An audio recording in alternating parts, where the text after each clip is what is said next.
Pearl Harbor. I mean, a lot of people did that right after Pearl Harbor, and he was one of them.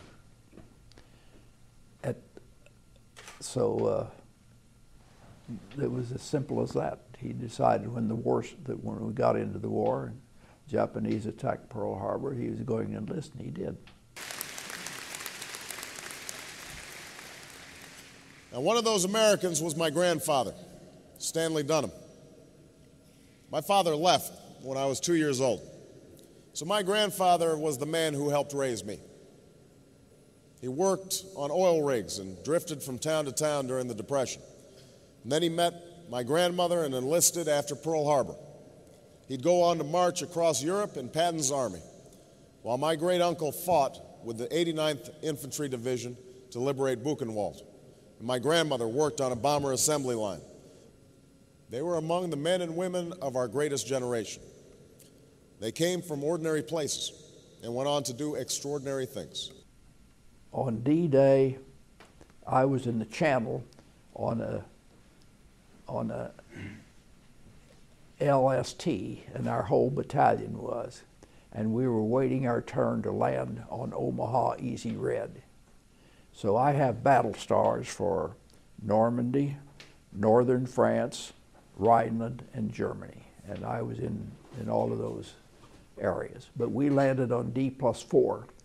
We were just circling around waiting to land, and after 4 days that was our time to land, and that's when we landed. You know, he looks exactly like Stanley. He looks exactly like my brother, only he's dark.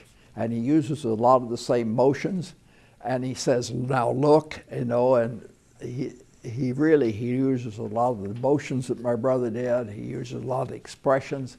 And he really does look like him, and Madeline always said that too, that he looks less like Stanley, only he's dark.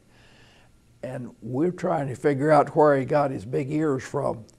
And the only thing we can figure out that they came from Madeline, because the Payne side of the family had big ears. Well, ears get bigger as you get older, but our side of the family has always had kind of small ears. But Madeline had big ears, and I guess that's where he gets his big ears from.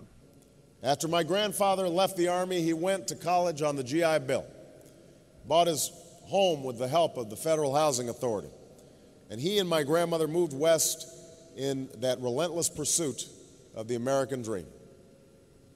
They were among the men and women of our greatest generation.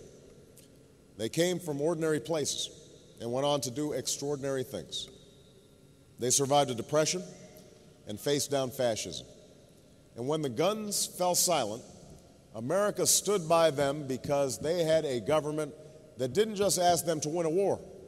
It helped them to live their dreams in peace and to become the backbone of the largest middle class that the world has ever known.